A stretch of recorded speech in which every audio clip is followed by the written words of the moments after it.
Good morning. The Committee on Homeland Security, Subcommittee on Transportation and Maritime Security will come to order. Without objection, the Chair may declare the subcommittee in recess at any point. Today's hearing will examine Federal Air Marshal Service's mission set and the future of the agency. I now recognize myself for an opening statement. Today, this subcommittee is examining the Federal Air Marshal Service and its role in securing the commercial aviation sector of the United States. Terrorist organizations in rogue nation states have targeted the commercial aviation sector since its inception. In the 1970s and the 1980s, terrorists carried out notorious hijackings across the world, including the 1977 hijacking of Lufthansa Flight 181 by the Popular Front for the Liberation of Palestine and the 1985 hijacking of the Trans World Airlines Flight 847 by Hezbollah. While most prior incidents involved hijackers seizing passengers and crew as hostages and demanding ransom for their release, the nature of the threat shifted dramatically with the al-Qaeda attacks on September 11th, 2001. As the nature of the threat evolved, so has the role of federal air marshals. While the United States government has deployed air marshals on commercial flights since the early 1960s, today's Federal Air Marshal Service was formally established in response to the September 11th attacks. After September 11th, waves of volunteers stepped forward from other law enforcement agencies and from all walks of life to sign up for the Air Marshal mission, and the organization became part of the newly established Transportation Safety Administration. 20 years later, after the September 11th attacks, the threat to the commercial aviation sector continues to evolve. Fortunately, our capabilities to counter terrorist threats against commercial aviation have also advanced. Diligent vetting of potential terrorists in between when an airline ticket is purchased and the day of the flight gives law enforcement more time to foil terrorist plots before they can be carried out. TSA is continuing to improve its screening equipment, and my colleagues and I on this subcommittee continue to advocate for the agency to speed up its deployment of new technology to ensure airports have modern, capable systems at their security checkpoints. TSA also offers training like the Federal Flight Deck Officer Program to airline flight crews to respond to in-flight threats. It is critical that we are proactive in staying ahead of the threat and continually look for opportunities to sharpen our capabilities and enhance our technologies. In this context, I believe it is essential to reevaluate the role of federal air marshals in aviation security.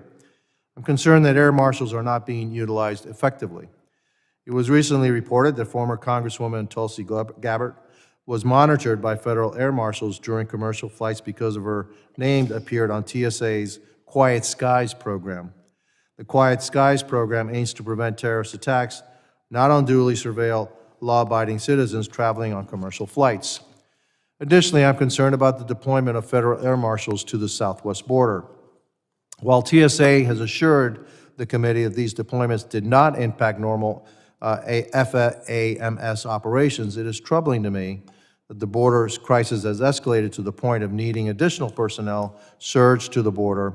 It's a long past time for the Biden-Harris administration to get this crisis under control.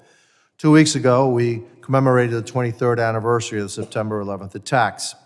In the wake of this somber occasion, it is important that the subcommittee continue to work proactively to secure the commercial aviation sector and prevent an attack like that from ever happening again.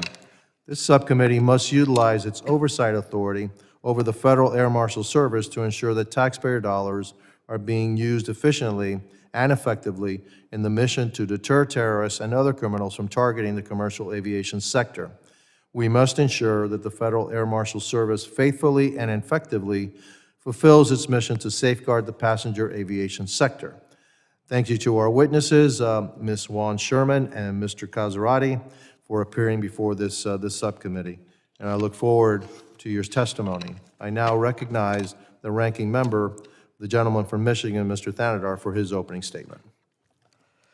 Good morning. Thank you, Chairman Jimenez, for holding this hearing today, and thank you to our witnesses for being here. Look forward to listening to you and your thoughts. This is our subcommittee's first hearing since we commemorated the anniversary of September 11th attack a couple weeks ago. So it is fitting time to evaluate the state of Federal Air Marshal Service. FAMS has evolved significantly since September 11, 2001, when only 33 air marshals were in service, working under the Federal Aviation Administration.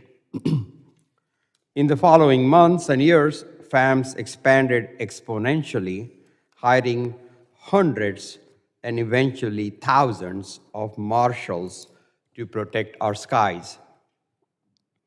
Today, FAMS carry out an essential mission every day, serving as the last line of defense to secure commercial flights from terrorist attacks. TSA has evolved its methods for assigning FAMS to flights to ensure coverage is driven by intelligence and risk assessment. Thanks to the leadership of Ranking Member Thompson and the support of Congress, TSA has also evolved pay for FAMS along with the rest of the TSA workforce. Finally, placing employees on equal footing with counterparts at other federal agencies. However, other aspects of FAMS have changed little over more than 20 years and may be in need of reform. For too long, FAMS have voiced dissatisfaction with the day-to-day realities of serving as air marshals. The job of an air marshal is extremely demanding, as FAMS must stay alert and focused during long-haul flights, travel on little rest, and spend significant time away from loved ones and support networks. FAMS have struggled with impacts to their health, including their mental health. Tragically, according to TSA data, since 2002, 16 FAMS have taken their own lives. Sadly, this experience is far too common among law enforcement within the Department of Homeland Security and throughout the country. I'm proud to have co-sponsored Ranking Member Thompson's bill, the DHS Suicide Prevention and Resiliency for Law Enforcement Act, which would help address the challenges facing FAMS and other DHS law enforcement personnel. Congress must consider whether FAMS requires additional reforms to protect the health and well-being of its employees and ensure their ability to continue to secure air travel. I look forward to hearing from our witnesses about their recommendation for the future of the Federal Air Marshal Services. Thank you, and I yield back. Thank you to the ranking member. Other members of the committee are reminded that opening statements may be submitted for the record. Again, I am pleased to have a distinguished panel of witnesses before us today on this critical topic. I ask that our witnesses please rise and raise their right hands. Do you solemnly swear that the testimony you will give before the Committee on Homeland Security of the United States House of Representatives will be the truth, the whole truth, and nothing but the truth, so help you God? Let the record reflect that the witnesses have answered in the affirmative. Thank you, and please be seated. I would now like to formally introduce our witnesses. Mr. John Casaretti is the founder and president of the Air Marshal Association. Ms. Tina Wan Sherman serves as director for the Homeland Security and Justice Team at the U.S. Government Accountability Office. I thank both of our distinguished witnesses for being here today. I now recognize Mr. Casaretti for 5 minutes to summarize his opening statement. Good morning, Chairman Jimenez, distinguished members of this committee. My name is John Casaretti. I'm the president of the Air Marshal Association. The AMA represents thousands of current and former air marshals, and approximately half of flying air marshals are voluntary members. I was working as a customs inspector in New York City on September 11, 2001. I worked at the Ground Zero cleanup and fresh kills recovery efforts for 7 months, then joined the Federal Air Marshal Service shortly thereafter. Those experiences created a sincere and personal desire to ensure the FAM's mission is successful. Currently, FAMs are part of the TSA. The TSA mission is to screen passengers and property at our nation's airports. It's an important mission, but it's not a law enforcement mission. Air marshals believe that a lack of law enforcement culture makes the TSA either unable or unwilling to develop the FAM service to its fullest potential.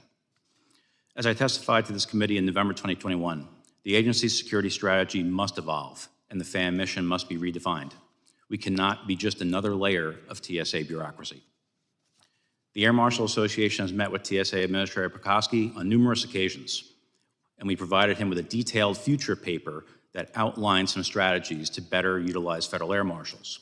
A key focus of the AMA Future Committee was the need for FAMs to be criminal investigators.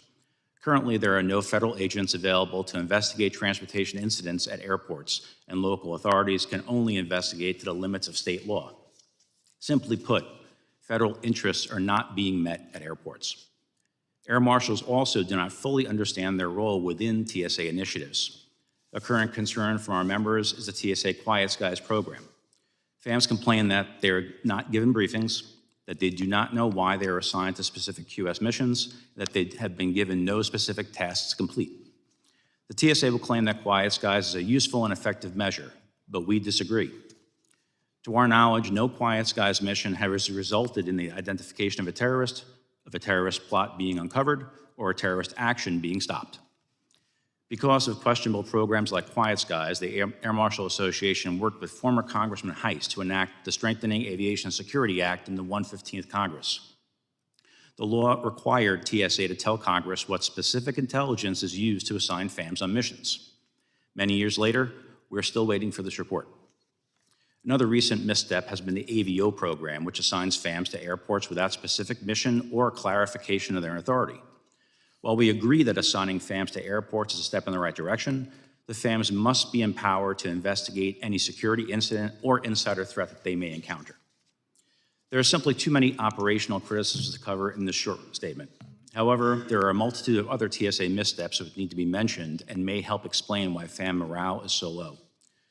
For example, the AMA was forced to sue the agency in federal court for constitutional rights violations, management misconduct, and for lack of due process during agency investigations. The AMA is also suing for back pay and overtime for work performed since 2013.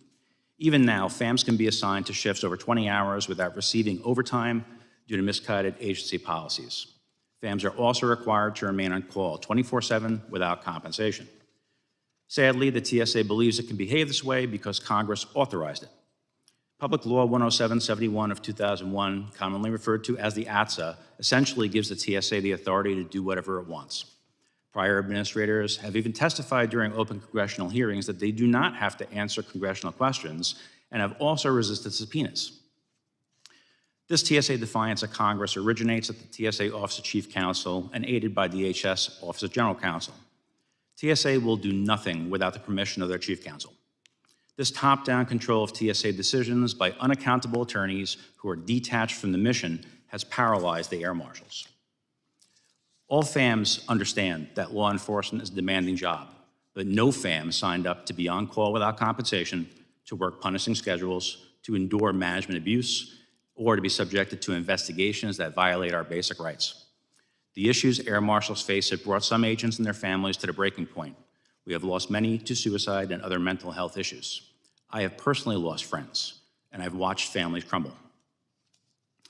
Air marshals tell the AMA that they want to be removed from the TSA and placed into a law enforcement agency. Since 2001, an entire generation of FAMs was made to work for 20 years under difficult conditions and then retire without fair compensation. The FAMs that remain do not want to share this fate. Responses to 2 recent surveys show that between 83% and 93% of air marshals want to leave the TSA. And simply put, they don't trust the TSA after 23 years.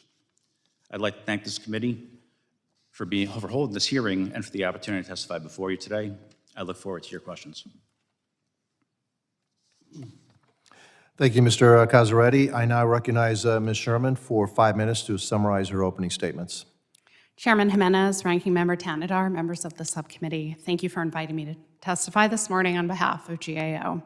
23 years after 9/11, threats to aviation security remain prevalent and have evolved beyond terrorists storming the cockpit to now also include threats from explosives, insiders, cybersecurity, and more. Tasked with promoting confidence in the nation's civil aviation system, the Federal Air Marshal Service, or FAMS, assigns armed federal law enforcement officers to provide an onboard security presence on selected domestic and international flights by U.S. carriers. To provide as much coverage as possible, FAMS uses a deployment strategy that involves identifying flights and determining how to divide its resources between in-flight and ground-based security. GAO's work since 2016 has examined a range of issues related to FAMS and has also highlighted two key areas where FAMS could strengthen its efforts. Those are organizational performance and workforce management. Regarding organizational performance, GAO has made 8 recommendations to FAMS and TSA since 2016, and 6 have been implemented. These recommendations include comprehensively reporting on performance information and assessing the effectiveness of its countermeasures. We also recommended that FAMS consider risk when setting annual targets for domestic and international flights to achieve its mission priorities. Without doing so, FAMS could not ensure it's devoting its resources to the highest risk flights. FAMS has since revised its deployment strategy and no longer uses annual targets, so it did not implement our recommendation. We continue to believe that risk should be a key consideration in any FAMS deployment strategy. Regarding workforce management, GAO has made 12 recommendations to FAMS and TSA, and all but one have been implemented. These recommendations span assessing the health and fitness of the FAMS workforce to facilitating employee access to COVID testing during the pandemic. We also recommended FAMS monitor air marshals' work hours against scheduling guidelines. FAMS has developed a standard report showing air marshals' actual work and rest hours are consistent with its guidelines, but does not provide the report to leadership or produce it on a regular basis. Doing so would fully address our recommendation. In 2023, FAMS issued a new roadmap to guide its efforts. The roadmap outlines 5 priorities and efforts to identify and align funding, prioritize risk and allocate resources, and improve operational and mission support. It also states that implementation would not be fully realized until the end of this year. To support the subcommittee's oversight role, future congressional studies could examine FAM's progress in implementing the roadmap and whether it contains specific strategies to help it achieve its objectives. GAO's Guide to Managing and Assessing Performance of Federal Organizations could be used to help Congress determine if FAMS is achieving its objectives. Congressional oversight could also cover the degree to which FAMS supports the overall health and wellness of its air marshals. And GAO's strategic human capital management body of work includes leading practices to address those and other workforce challenges. In closing, protecting the civil aviation system amidst evolving threats is critical to our nation's transportation security, and GAO is prepared to continue to assist the subcommittee in its oversight of FAMS and TSA. I'd like to thank my GAO colleagues for their support in advance of this hearing and to the subcommittee for their focus on this important topic. Thank you, Ms. Sherman. Members now be recognized by order of seniority for their 5 minutes of questioning. I now recognize myself for 5 minutes. Mr. Casaretti, your testimony was somewhat troubling to me. How many FAMs are there? How many Federal Air Marshal personnel are there? Chairman, I'm not sure if I'm supposed to be releasing that in open testimony, and specifically, I could only guess. I don't work with the agency directly, so I would. Well, we'll find that out. Okay, Thanks so much. Not a problem. Okay, thanks. I'm interested in where is it that you would want the FAMS to be?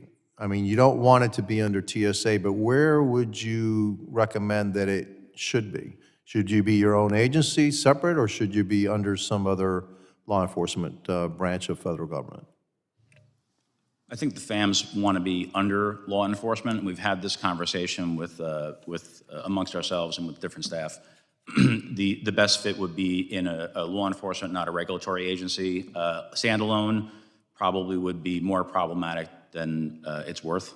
And the air marshals just want to make sure that there's an intelligence basis for them going on these flights, that they have a a meaningful contribution to security in so much that they can do investigative work and try and find the problems before they get on the aircraft as well. We've toyed around with DOT, looking into the authority of that. There's been a lot of speculation and questions about whether or not we could become HSI agents and whether or not the duties in the air are going to be a collateral duty. Those are promising, but I think there's going to be an issue with the shifting authority from 49C over to 19 USC authorities. So we're still talking about that. We have no answer. We're hoping this committee can figure it out for us. Yeah, but we're going to be looking to you, the people, to tell us, hey, where do you think you best lie? I guess, you know, we're going to look at it ourselves. When you're assigned to a flight, are you assigned to a mission, or are you just are these things random, or how does that work? So the missions, a lot of the missions are random, but there are QS and those types of flights, or SMCs, that they say. Could you speak English for me, please? Yeah. I don't speak TSAEs, so. And special mission coverages, they say, are intelligence-based missions. Quiet skies, they say, are intelligence-based missions. Unfortunately, we don't feel that the rule sets that they're using to create these missions are necessarily intelligence. One of the reasons why we worked with Congressman Heiss in the past was because we were trying to flush out exactly what they were doing with intelligence and why they thought these missions were of higher risk that required a federal agent to be placed on it for anti-terrorism measures. It just didn't make sense to us. And what we found out was they borrowed, or they thought that they would borrow a rule set system from Customs, which is called automated targeting system, which puts these rules in place, and they grab people that happen to stumble into it, like a gill net. And I worked for Customs, and I used to deal with this before. That system was designed to be used in the border area. It was designed to have inspectors actually asking questions of these people that might stumble across a rule set. So in that scenario, it works very well because you have eye-to-eye human law enforcement contact with the individual that may have stumbled across the rule set. Air marshals can't do anything like that. They're assigning air marshal on the flight based upon these single data points. I don't consider that intelligence, and a lot of the air marshals don't either. The Quiet Skies program, how does one get on that list?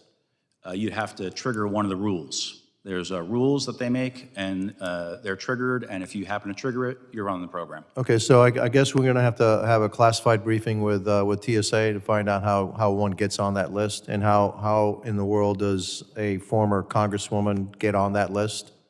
And so when somebody's in the Quiet Skies program, anytime they fly, they're going to be seen.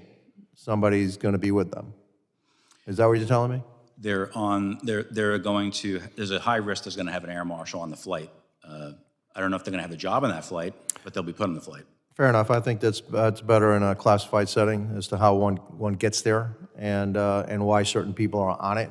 I'm certainly very interested in why certain people are on it, but I'm not going to have it here in this hearing. So my time is up. I now recognize the ranking member from Michigan.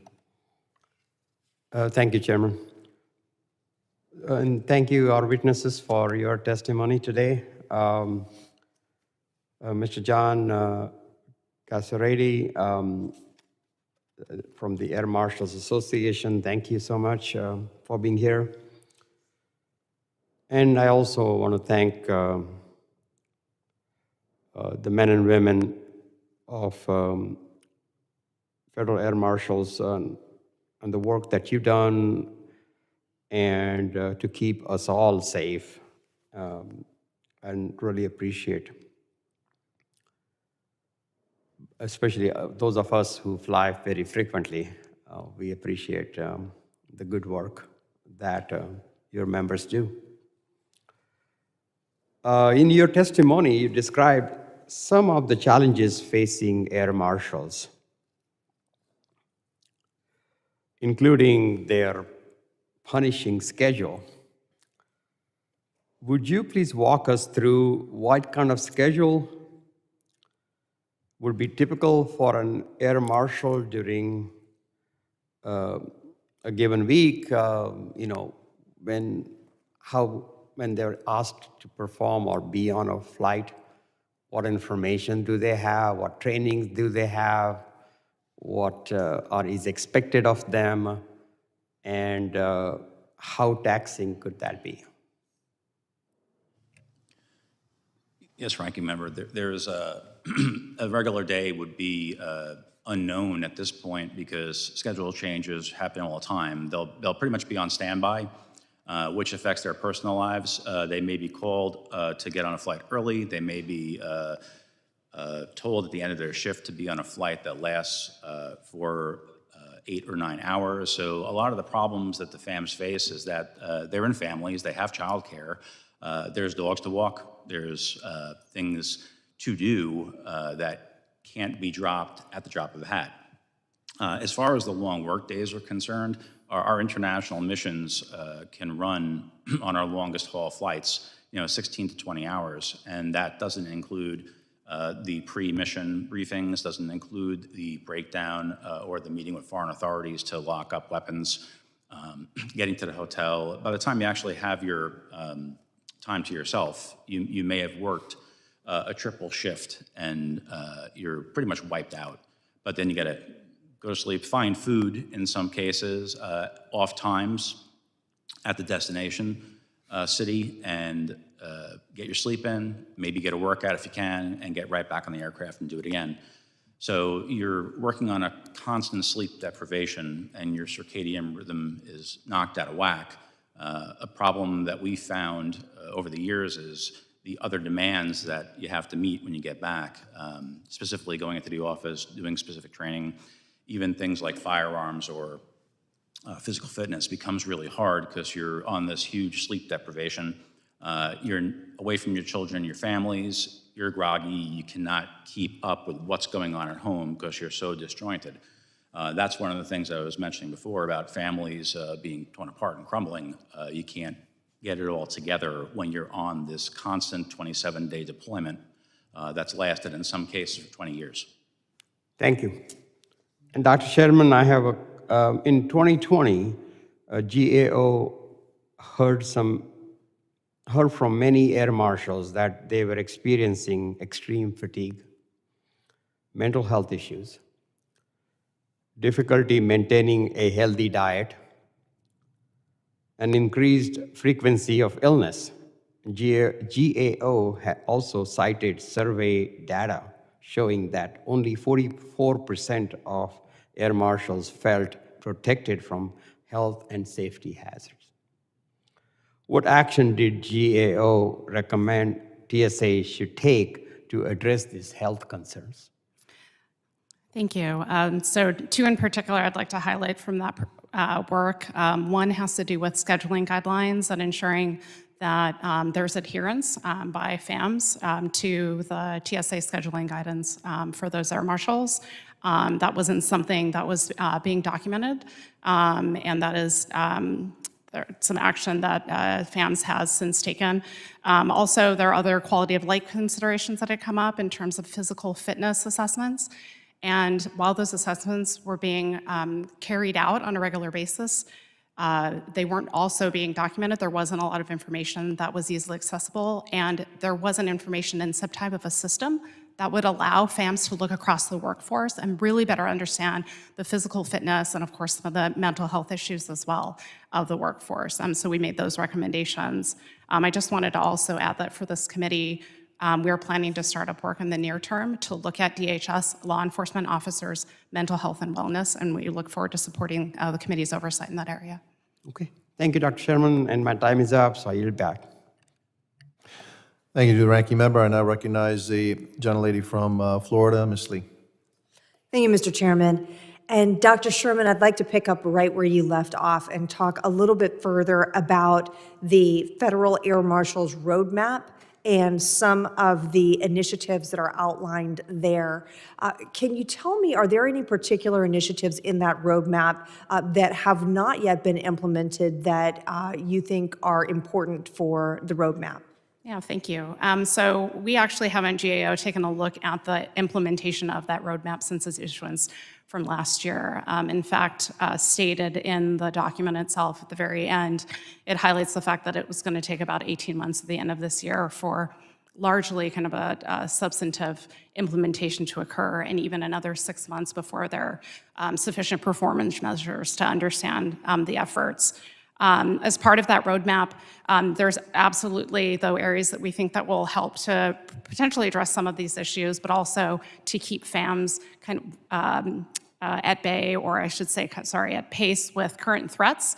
For example, building or increasing field-based capabilities to be able to address some of the additional threats around insiders and cybersecurity that are continuing to emerge. And tell us a little more about that, if you would. Any specific recommendations or insight about how they might build those field-ready capabilities? Yeah, no insight at this stage. It's something that we absolutely believe is important for us to take a closer look at in terms of the implementation of the roadmap, whether or not the strategies that are being carried out align with the objectives and the priorities that are set forth. And we also think that it would be a good time for us to revisit the FAMS deployment strategy and get a better understanding of progress made there as well. Mr. Casaretti, turning to you, how do the operational air marshals on the ground feel about that roadmap? Is it your assessment that they're supportive of it, that they're believers in it, or are there concerns about it? Congressman, I don't think the air marshals even understand the roadmap. We had submitted a detailed future committee with a bunch of recommendations, and I've spoken to the current and former directors about implementing it and making us more able to meet insider threats on the ground and have meaningful work at the airport. But nothing really has been done. Even the AVO program I mentioned earlier in my statement, FAMs are just placed in airports without training, without guidance, and they were pretty much told to walk around. And we don't think that's an effective use of us. In a lot of ways, it's an insult of what we know in our experience. And on that point, if you would help us with just a little bit of background, those who are currently serving in the Federal Air Marshal Program, are they sworn law enforcement officers? Yes, ma'am. So you all have the ability in the background and the training to be doing that sort of investigation, insider threat assessment, and things that you refer to? Yes and no. And the reason I'll say no is because we've suffered an incredible brain drain over the last few years. The air marshals that came on post 9/11, like myself, they've mostly retired. And we have now air marshals that came on and have no other law enforcement experience except what TSA has taught them. We're not in love with what TSA has taught us. A lot of us have crutched off of our prior training and experience to do actions at airports. I myself was on a ground team twice around for about 2 years and 2 months, and I was able to develop a lot of casework, but that was all based upon my prior training and experience, none of what was taught to me in the FAM service. So I think there's a real challenge right now that training's got to bump up, which is why we keep going back to training. We have a fresh group of people and they need to be taught how to do this kind of work. I'd like to hear a little bit more about what you just described. So during your work on the ground team, when you were able to develop and make cases, so for us, a distinction, of course, at some point, an FBI agent or a HSI agent could bring a federal case, build an investigation, but you clearly are seeing a role for the federal air marshals to do more and to do more of that frontline work investigating and bringing cases. Could you describe for us the types of things, the types of situations and cases that you have investigated and what you think the air marshals could be adding if they were given appropriate training?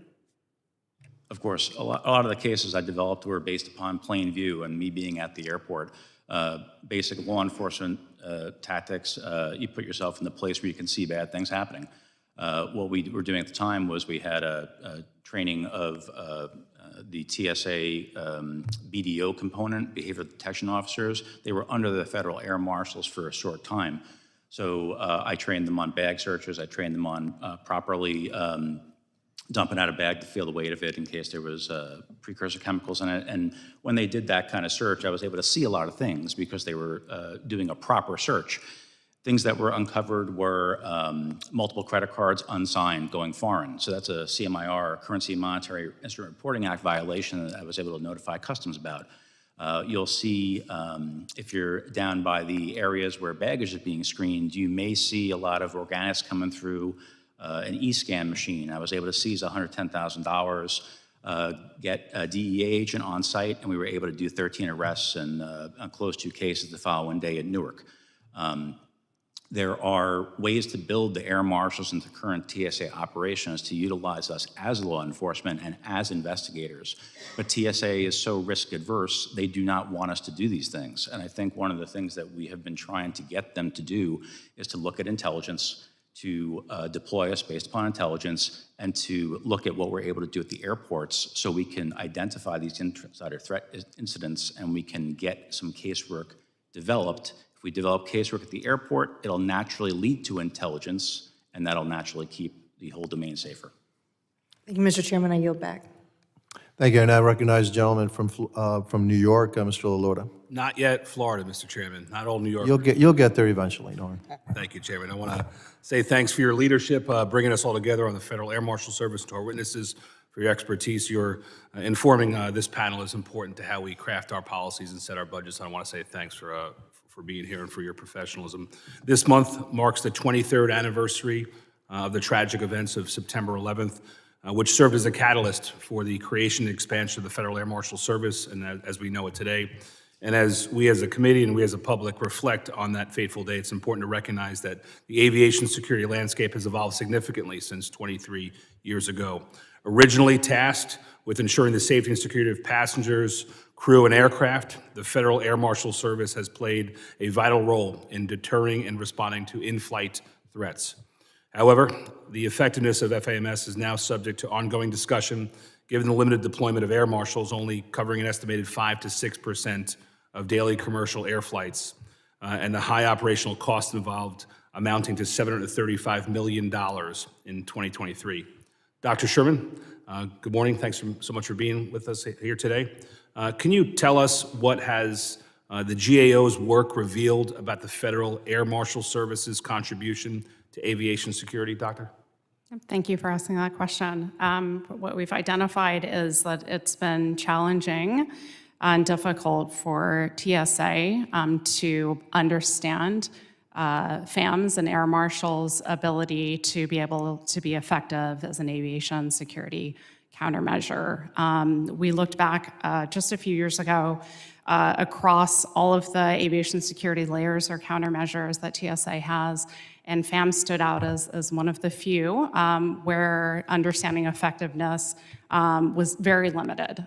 We can understand and appreciate the challenge of doing so because essentially one of the primary contributions that FAMS has is to be a deterrent or to deter attacks. And that's difficult to quantify, that's difficult to measure, but there are ways for the air marshals and for the relevant programs to be able to get closer to an understanding of that deterrence factor so that we have a better sense of the cost effectiveness. And we also have an opportunity, or at least FAMS and TSA would, to essentially optimize or right-size the use of its resources. And given that complex and ever-changing threat environment that you described, where the adversaries have shifted from traditional hijacking tactics to cyber threats, insider attacks, and even drone-related disruptions, we must now understand how FAMS has adapted its mission and whether its contributions remain impactful.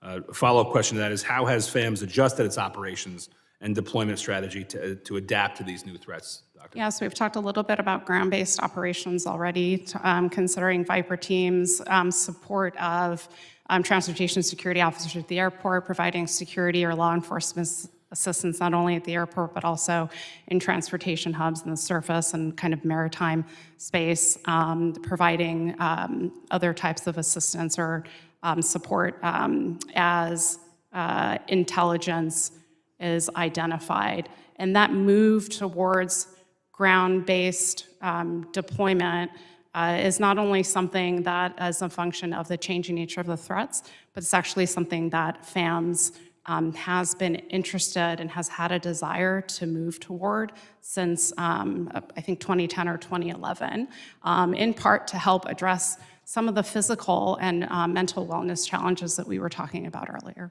Good, and I want to get into that a little bit more, but with the remaining time I have left, just about a minute. We, Congress, this panel especially, knows that the nature of the job includes frequent travel and long hours, and we know that can take a toll on the morale and mental health of our federal air marshals, and we have a specific appreciation for that.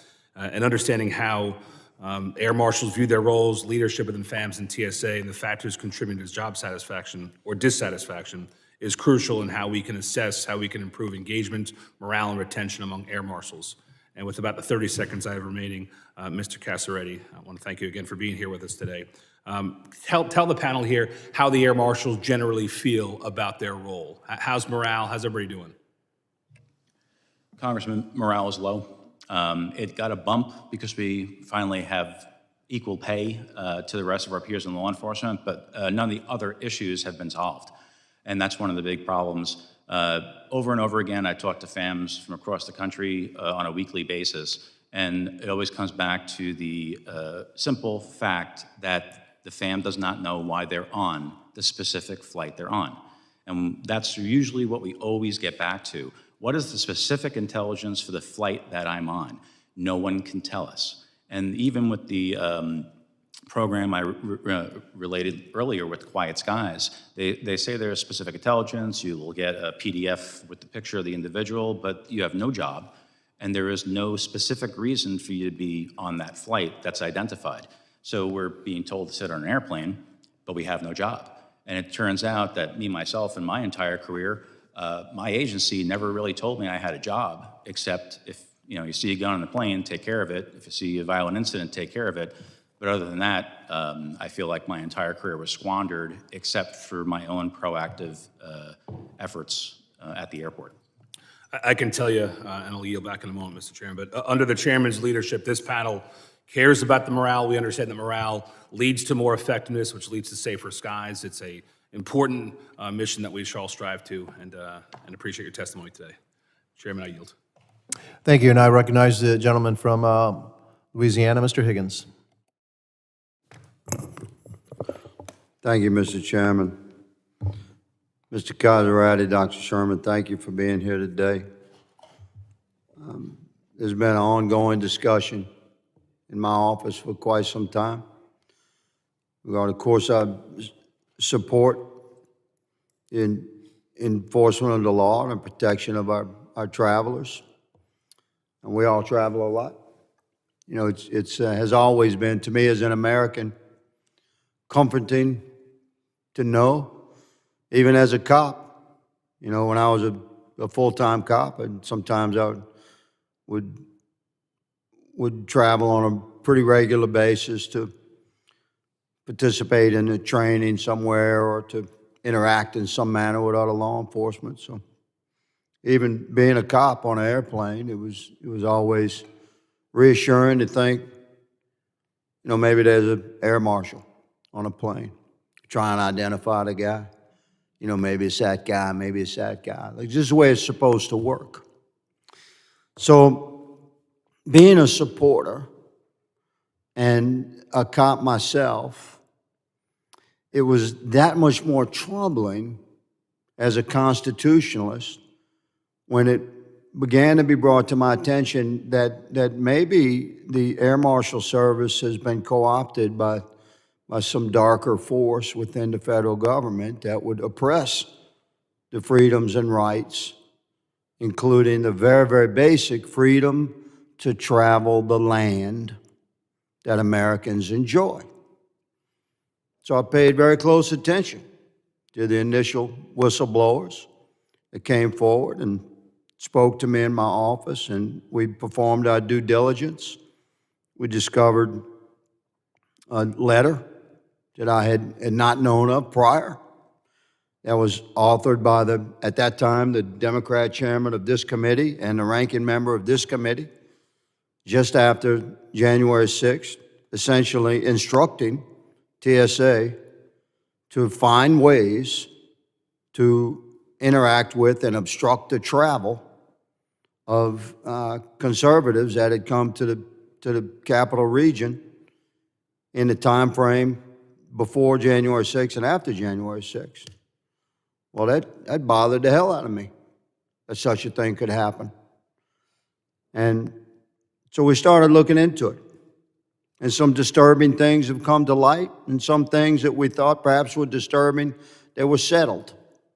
So where we are right now, as a body, as a committee, and we're responsible to perform for the American people and to support our oath to defend and support the Constitution of these United States. They're far more important than anything, Republican or Democrat.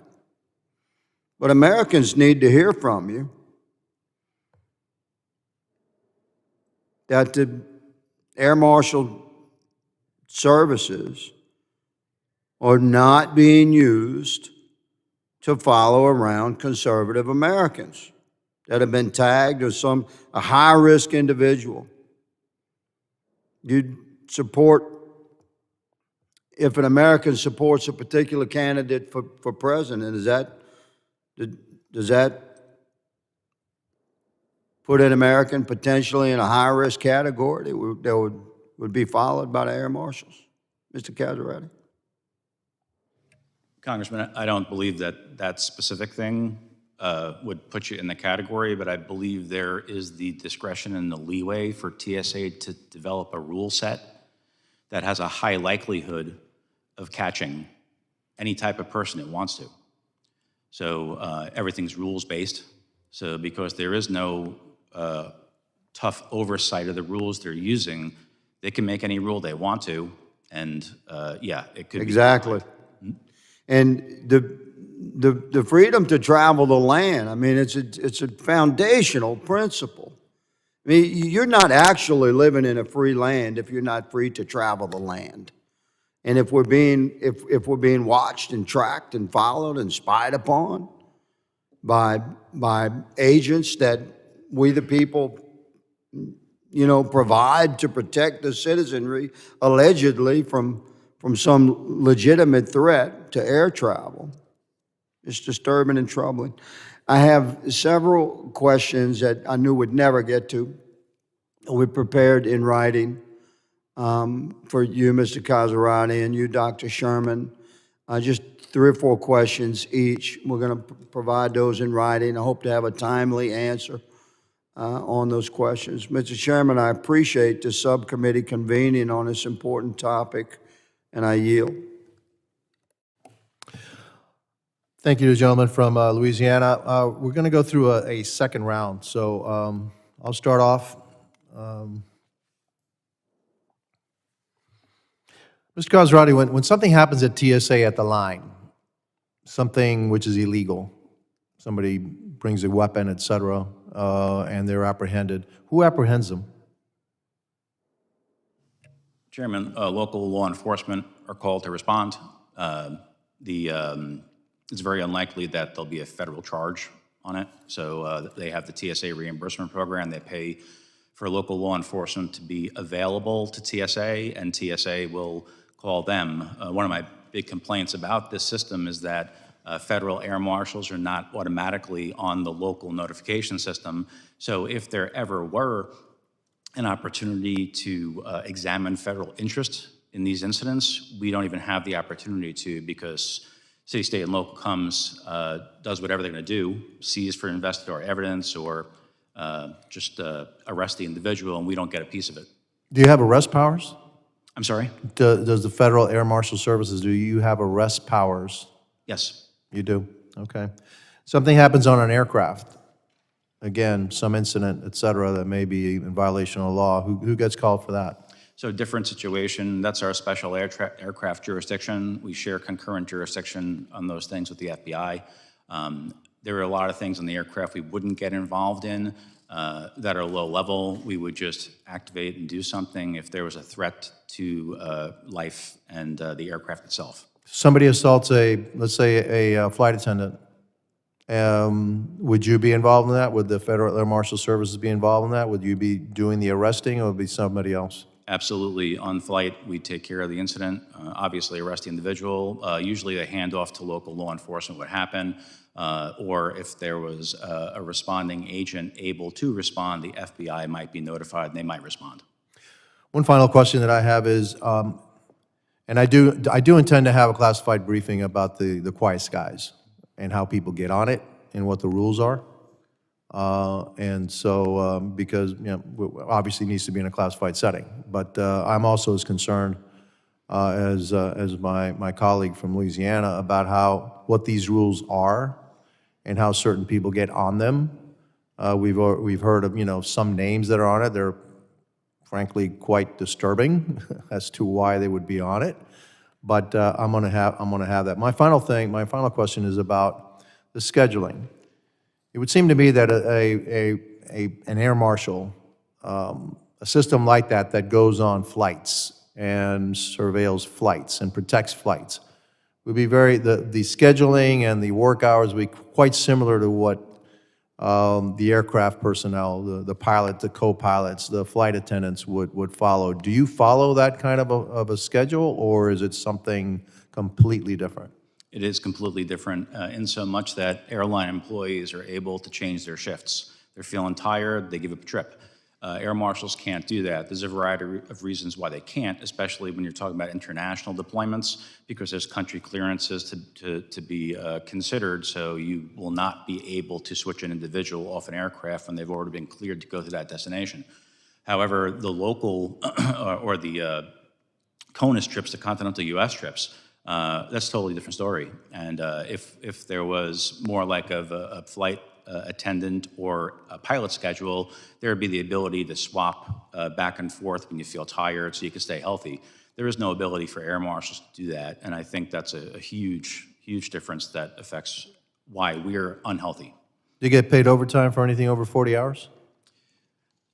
There's a provision of the FLOSSA that says we have to work 43, and because we're grouped in with regular law enforcement, we're paid on a rotating shift schedule. So what that basically means is TSA is able to game our schedules to deny us a lot of overtime pay. In the example I was using earlier about a 20-hour workday, they may have a shift that crosses midnight, and the TSA says, oh, that doesn't count anymore, it's a brand new day. So you got 8 hours of straight time and 8 hours of straight time, and therefore, hey, you only got 3 hours of overtime, but then they'll put you on a short domestic trip the next day, so they're able to erase that overtime. And it disappears. Well, I mean, there's Fair Labor Standards Act. Do you fall under Fair Labor Standards Act in terms of overtime, et cetera? You're not executive personnel, you're hourly personnel, right? Or are you, Yeah. or are you not? The court has ruled that we are covered under the FLOSSA. So we are under the FLOSSA. What we don't enjoy are the rest breaks and things like that are mandated when we're on a flight. There's no break time. Fair enough, okay. I yield back and I recognize the ranking member. Thank you, Mr. Casaretti, for your testimony. So when you have longer flights, 14, 16-hour flights, are there multiple air marshals on those flights? Our assignments are based upon risk. The longer flights, usually it's a larger team, and that's also on the size of the aircraft itself. You have a working area that you can cover, a line of sight, and where you can observe things. So if it's a bigger aircraft, obviously we need multiple teams, one to cover the flight deck, one to take care of maybe bombs in the back of the aircraft if we find one. So there's larger teams and larger aircraft. Okay. Now, the GAO's report came out before COVID. And I believe that FAMs were classified as essential employees. And they were required to fly missions throughout the pandemic, which I imagine only made mental health challenges even worse. How would you describe the mental state of most air marshals today? What resources do you believe would help air marshals who are struggling with their mental health? I think the mental state of most air marshals that have been flying for a long time is strained, and that's because it's a compounding thing month after month where you're having issues not being home and not being able to contribute meaningfully to home life and contributions. For instance, one of the GAO reports that's in front of me, just to reference the estimated shift time, 29% of air marshals' shifts were over 18 hours in 2019. That's just directly prior to the pandemic really affecting how we fly. If you're being scheduled almost 30% over 18-hour workdays, notwithstanding your commute and other things that you have to do to prepare, there's almost no time at home. And you just cannot have a home life. My own family suffered terribly, and we made a decision as a family for my wife to quit and homeschool our kids. And we've done that for 12 years just because it was the only time I could get with my family.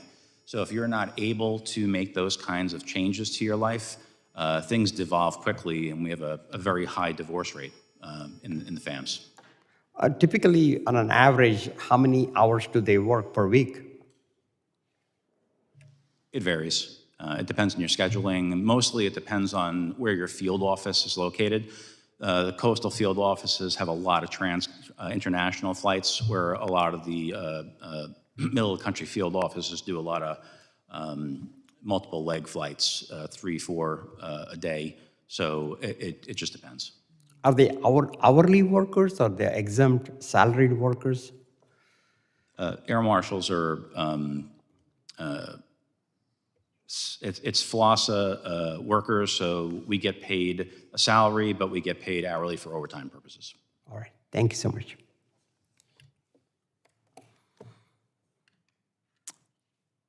Mr. Kennedy, do you have any questions?